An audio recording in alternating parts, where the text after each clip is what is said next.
चलती पई है। अज भी साध संगत असी 2 करोड़ तो घट रह गए हाँ। जन्म साखी पढ़ो ना ते गुरु नानक ने भी 2 करोड़ सिख बनाए सन, 9 खंड पृथ्वी का भ्रमण करके, ते अज भी असी 2 करोड़ ही हाँ, बल्कि 2 करोड़ तो भी घट गए हैं। जे साबत सूरत असी गिणीए ना 2 करोड़ तो भी घट ने, ते जे अमृतधारी गिणीए तो फिर तो बहुत ही घट ने फिर तो। पर मजबूरन सानू सारियां नू गिणना पैंदा है। गुरु नानक सच्चे पातशाह ने जिहड़ा उपदेश सानू दिता सी ना, बई लैंदे नू पानी देना है, जिन्हां नू कोई नहीं पुछदा है। नीचा अंदर नीच जात, नीची हूं अत नीच, नानक तिनके संग साथ, वड्डियां स्यों क्या रीस। महाराज ने उन्हां गरीब लोकां नू जाके पानी दिता। अज भी जे साडी कौम दा वाधा करना है ना, ते सानू ये उसूल गुरु नानक दा, ये गुरु नानक दा उपदेश सानू अपनाना पैना है कि वो डुबदे हुए लोग जिन्हां नू कोई पुछदा नहीं है, उन्हां दी जाके संभाल करनी पैनी है सानू। जिहड़ी गोलक रखी है ना, ये गोलक साडे इस्तेमाल वास्ते नहीं है। ये गोलक गरीब दा मुंह गुरु नानक दी गोलक है, ये गरीबां वास्ते सी।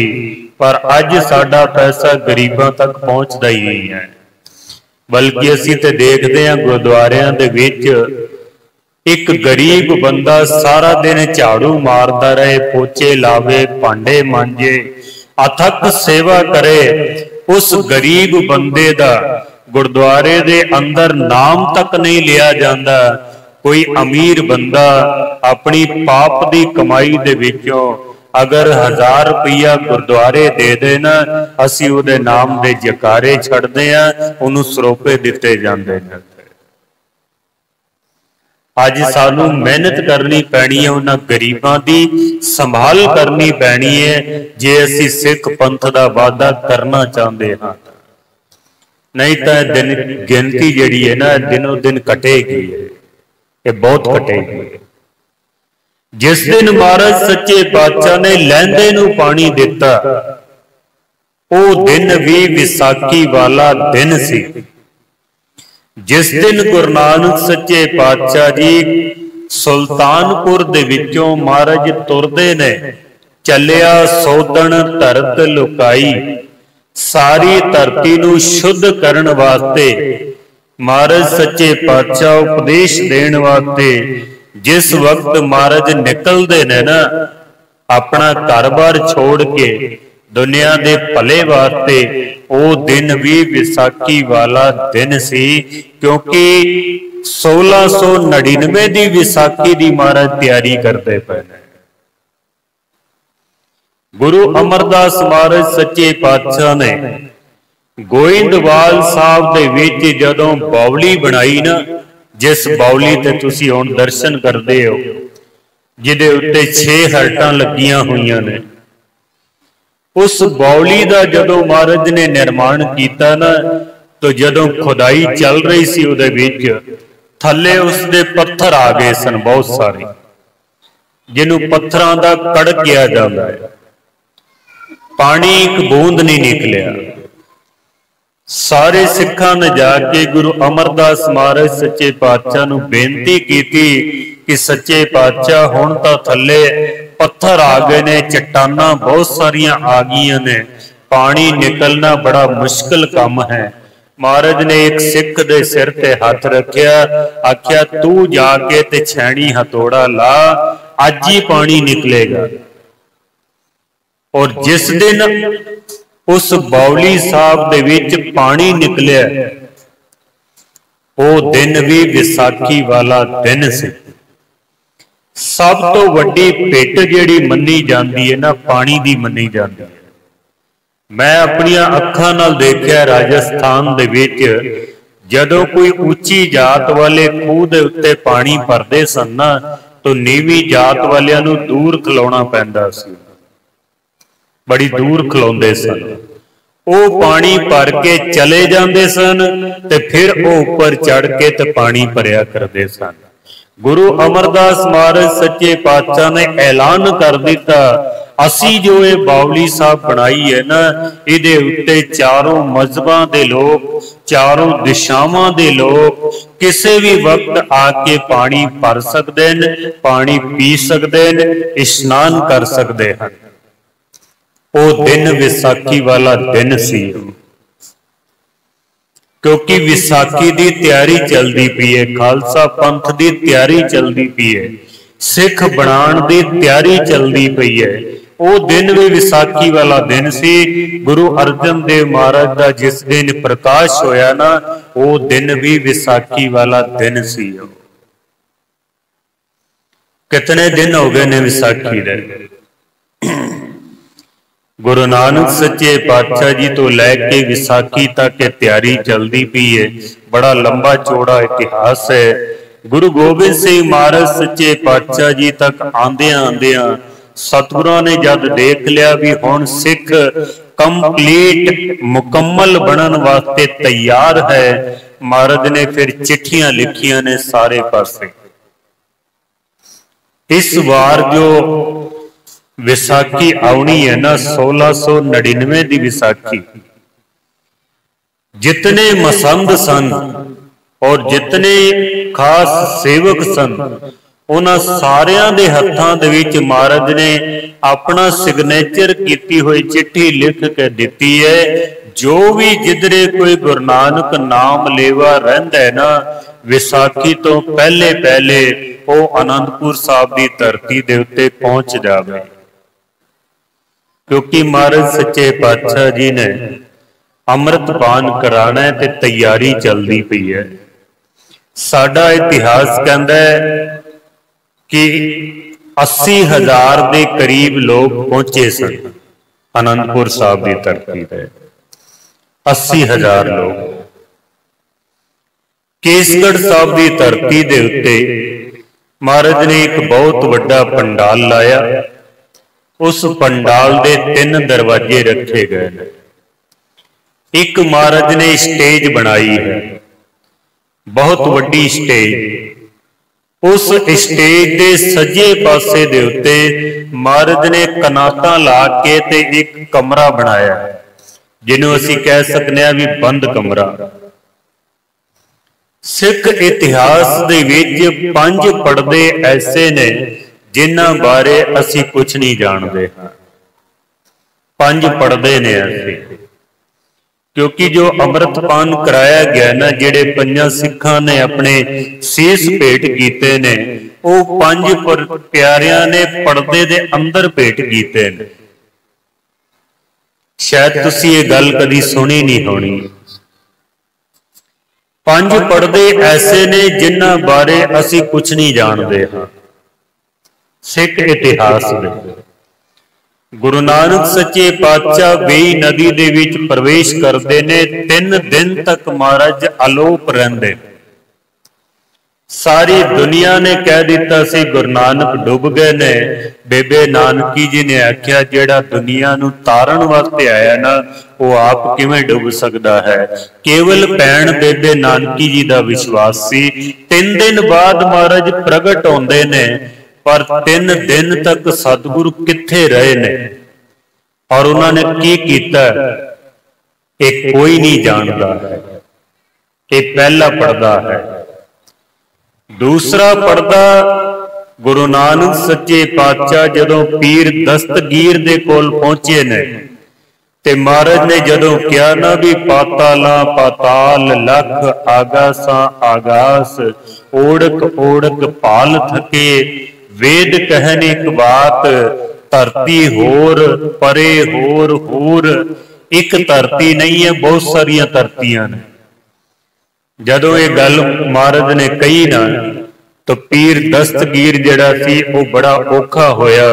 उन्हें आख्या भी इस्लाम ते कहंदा 7 पाताल ने ते 7 आकाश ने, तुसीं कहंदे हो भी लखां ही ने, गिणती कोई नहीं। आज ते साइंटिस्ट भी मनन लग पे ने भाई एक धरती नहीं है, एक सूरज नहीं है, एक चंद्रमा नहीं है। लखां दी गिणती दे विच चंद्रमा ते सूरज मौजूद ने, कोई गिणती नहीं जिसदी। और बंदा खोज नहीं सकेगा कि इस संसार का, इस ब्रह्मंड का कितना आकार है, कितनियां धरतियां ने, कितने सूरज ने, कितने तारे ने, ये कभी कोई गिन नहीं सकेगा। क्यों? क्योंकि जे कोई गिन लेगा ना तो फिर वो परमात्मा तो वड्डा हो जाएगा, पर कोई गिन नहीं सकता है। कोई ना जाने तेरा केता केवड़ चीरा। पीर दस्तगीर ने गुरु नानक सच्चे पातशाह नूं पकड़ लिया। महाराज तुसीं कहंदे हो भी लखां ही ने, असीं कहने आ 7 ने। जे लखां ही ने ते क्या कोई सबूत है तुहाडे कोल? महाराज ने आख्या सबूत असीं दे दिंदे आ। कोई ऐसा बंदा होवे जिहदे उत्ते तैनूं विश्वास होवे। पीर दस्तगीर कहंदा भी मेरा ये पुत्र है, सब तो ज्यादा विश्वास मैनू इहदे उत्ते है। महाराज ने उस पीर दस्तगीर दे बच्चे दी बांह पकड़ी है ते भाई साहब भाई गुरदास जी सानू गवाही देंदे ने। भाई साहब लिखदे ने कि नाल लिता बेटा पीर दा अखी मीट गया हवाई। अख दे बंद करके खोलण जितने समय दे विच गुरु नानक सच्चे पातशाह ने पीर दस्तगीर दे पुत्र नूं लखां ही आकाश ते लखां ही पाताल दिखा दिते हैं।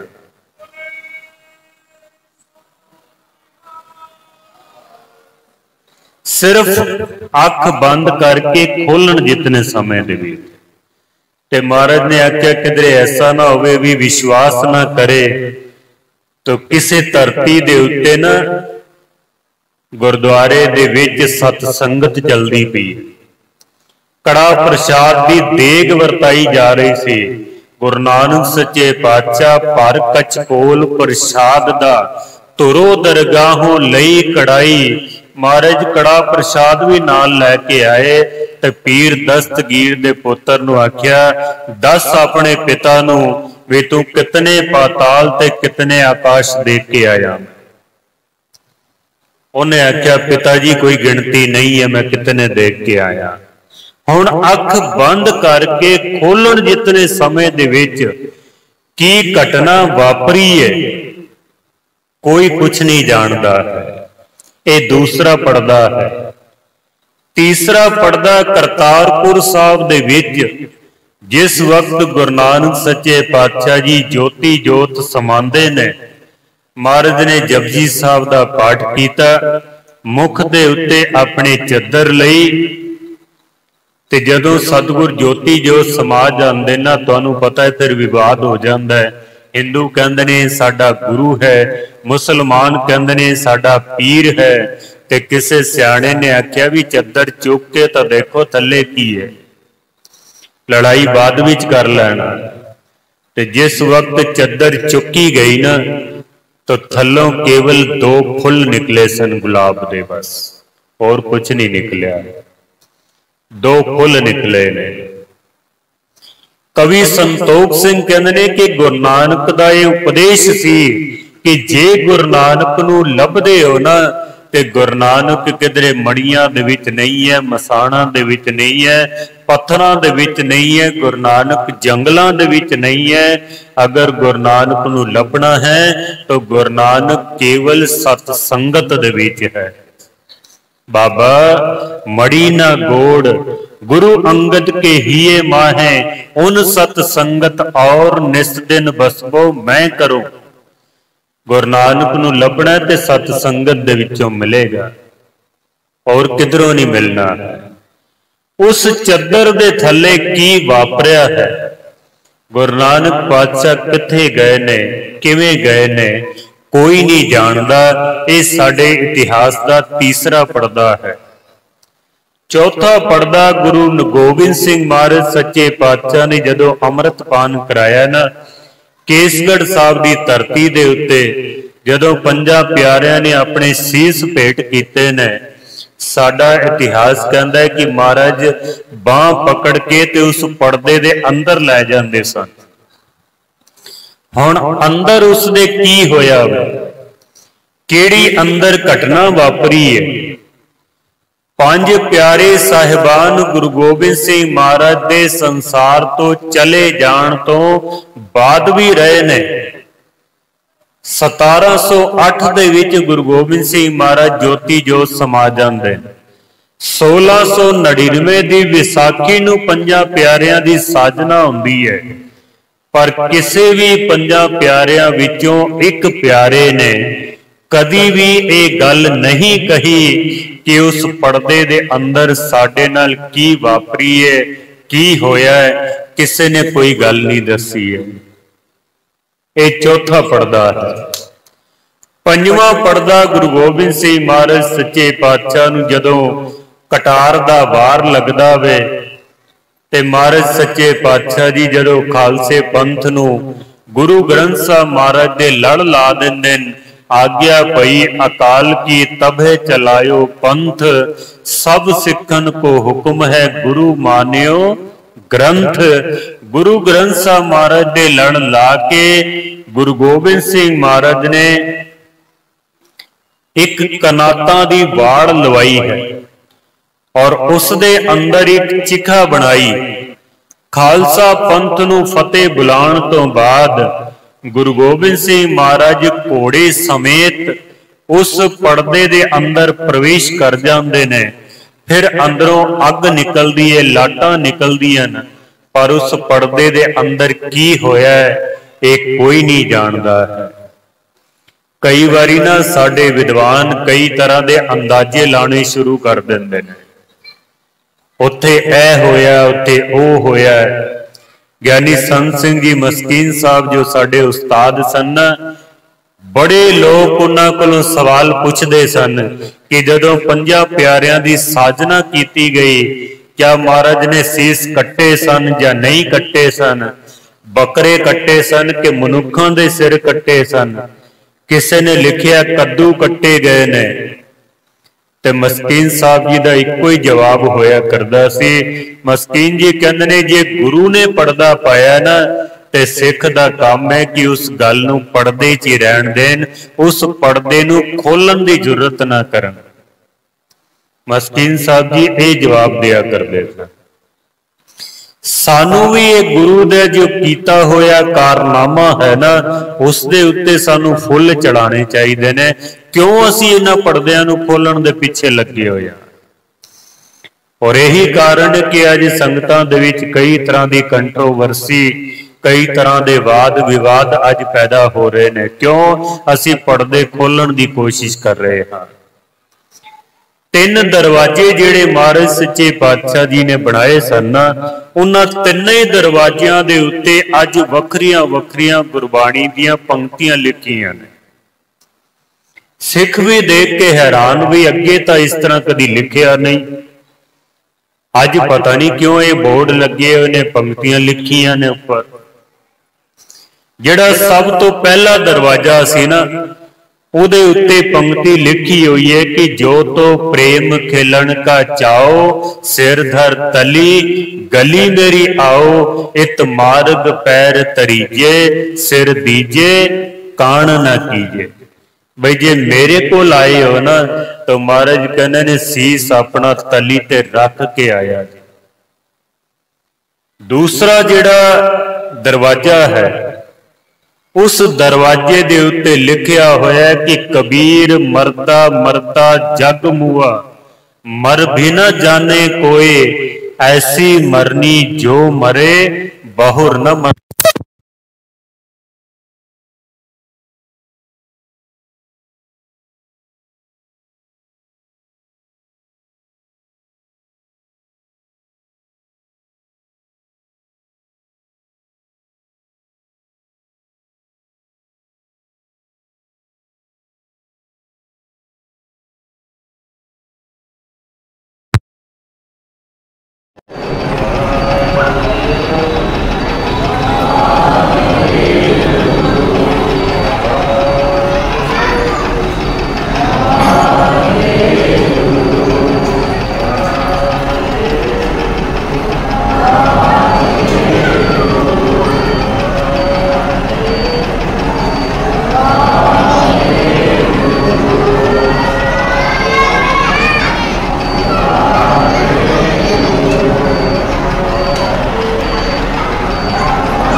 होए ऐसी मरनी जो मरे बहुर न मरना होए।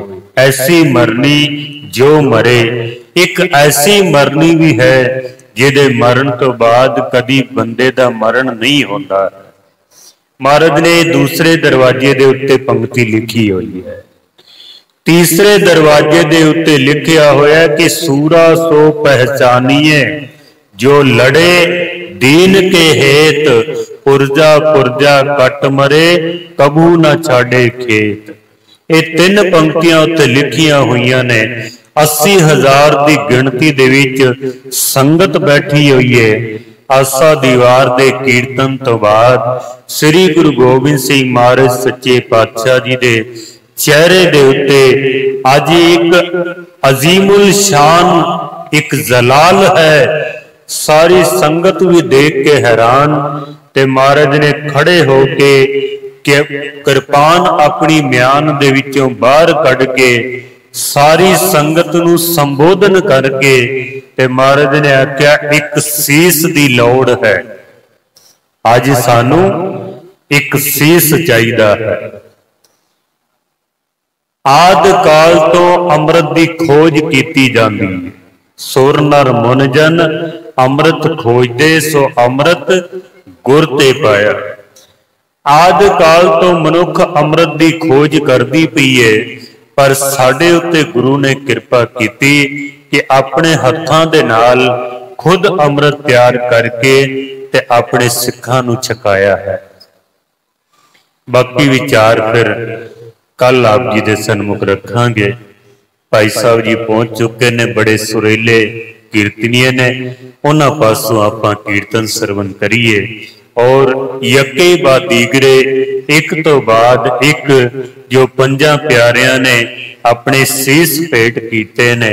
संगत दे विच कुछ खलबली मच जाती है, कुछ लोग उठ के दौड़ भी जाते ने। फिर जो खालसा तैयार किया जाता है, अपने खालसे नूं किहड़े-किहड़े रुतबे सतगुरां ने बख्शिश कीते ने और असी अमृत क्यों नहीं छकदे पे हां, सानू अमृत छकना चाहिए कि नहीं छकना चाहिए, ये सारी विचार फिर कल दास साहब जी दे सन्मुख रखेगा। भुलां चुकां दी क्षमा, सारियां दा धन्नवाद। सतगुर सच्चे पातशाह जी मेहरामत करन। अब रक्षा मेरी तुम करो, सिख उबार असिख संगरो।